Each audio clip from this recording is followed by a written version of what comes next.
saya izinkan Habib masuk ke semua penjuru Jawa Barat, masuk ke Banten, masuk ke Kidul, masuk ke Pamengpek Garut, masuk ke Tasik, masuk ke Cirebon, seluruh daripada tanah Pasundan ini, karena Habib keluarga Nabi, karena Habib yang miliki ini tanah.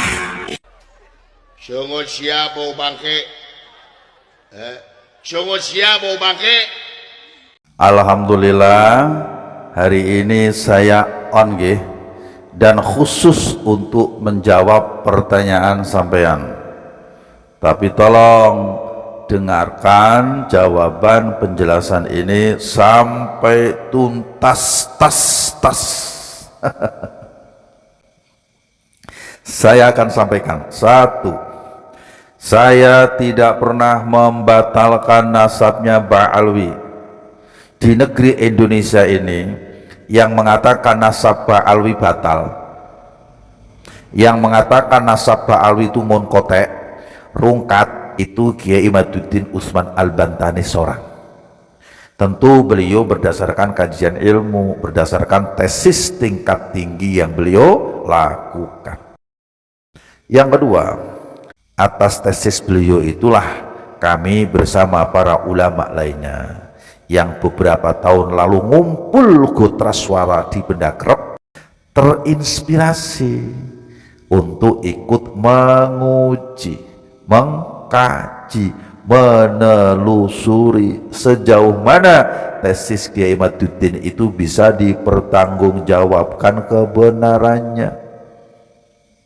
Hingga akhirnya waktu berlalu, lebih dari 2 tahun polemik nasab sampai saat ini menjadi sebuah diskursus yang menarik, dan sebetulnya ini sudah menemukan titik kunci, poin jawabannya sudah ada.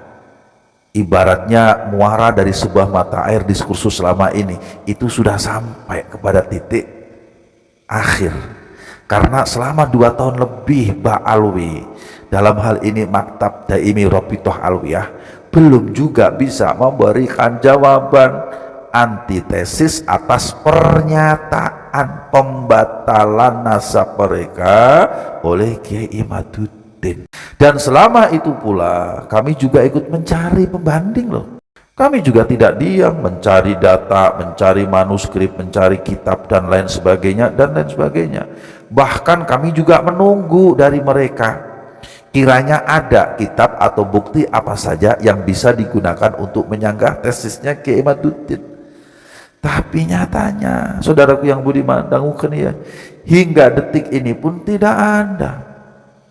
Bahkan justru yang sangat saya sesalkan, mereka malah menerbitkan buku judulnya Keabsahan Nasab Ba'alwi, yang isinya itu nggak nyambung dengan pertanyaan dan pernyataan nasab mereka. Itu buku yang katanya merupakan sebuah legitimasi keabsahan nasab mereka. Ternyata semakin kami baca, semakin kami pelajari, semakin kami fahami isinya, buku tersebut malah semakin menunjukkan keblunderan, yakni ketidakabsahan nasab mereka. Lah monggo sampeyan nanti baca sendiri, pelajari sendiri buku tersebut. Kan banyak PDF-nya di mana-mana. Nah, saudaraku yang budiman, khususnya yang bertanya ini ya, bertahun-tahun kita semua ini menunggu jawaban yang ilmiah, tapi yang nongol malah dongeng, narasi dan penggiringan opini. Piye to mas? Ojo dibanding-banding ke orang di masa lalu dengan orang di masa sekarang. Iya jelas beda toh.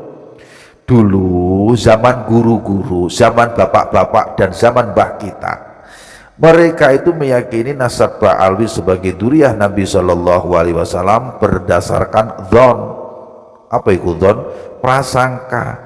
Tina sukhroh. Tahu sukhroh? Sukhroh teh, lamun bahasa Kiwari teh popularitas gitunya.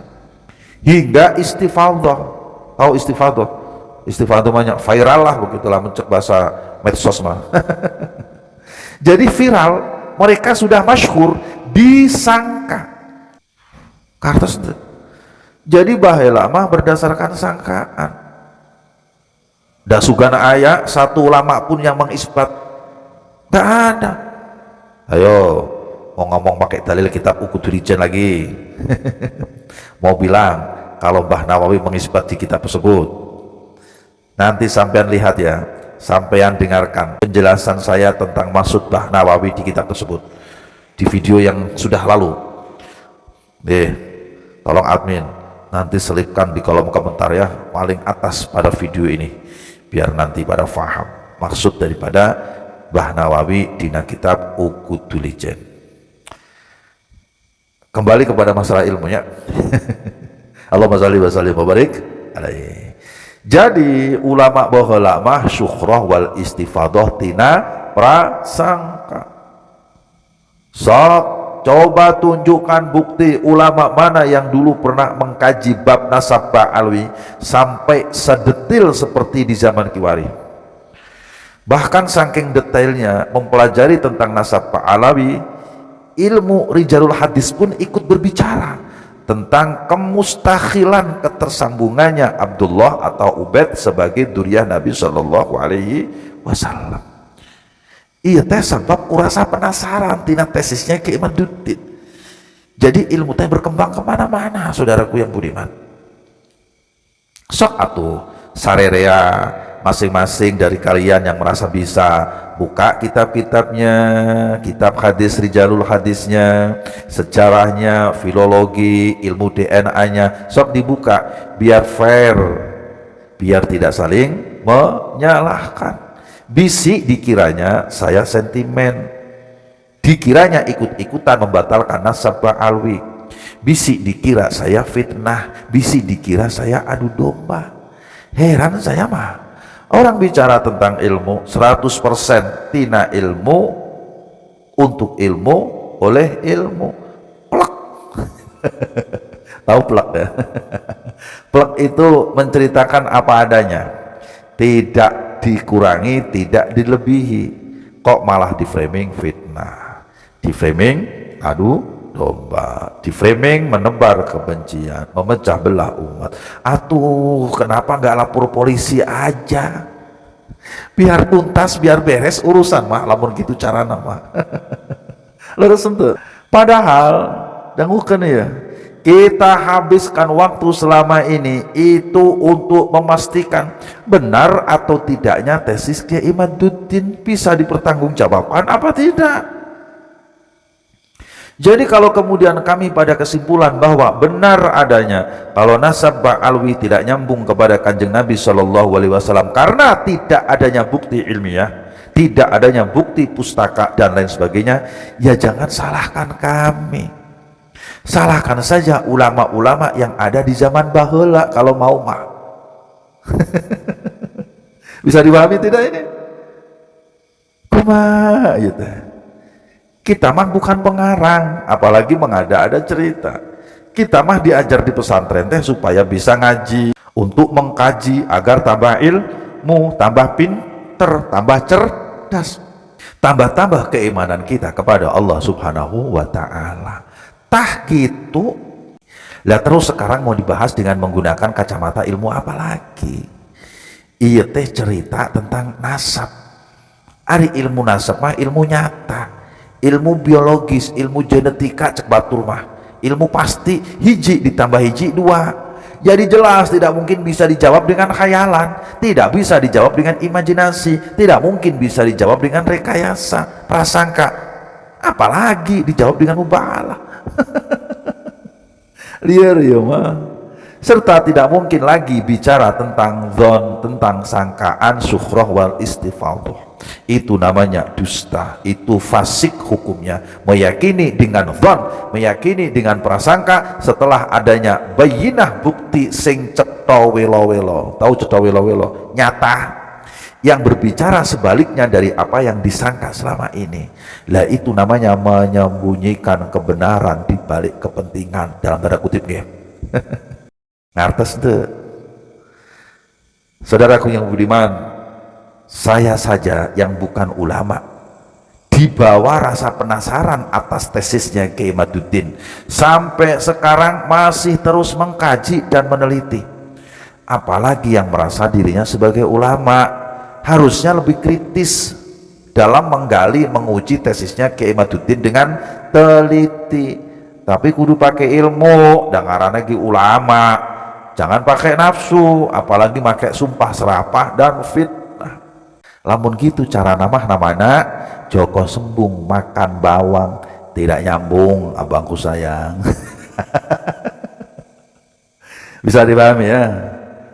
Nah sekarang saudaraku yang budiman, yang banyak menjadi sorotan publik dari ekses diskursus nasab ini adalah merambahnya kepada pemalsuan sejarah NKRI, pemalsuan sejarah NO yang sunyi dari pertanggungjawaban, klarifikasi dari pihak yang secara umum dicurigai adalah golongan klan dari Ba'alwi, juga tentang pemalsuan makam-makam.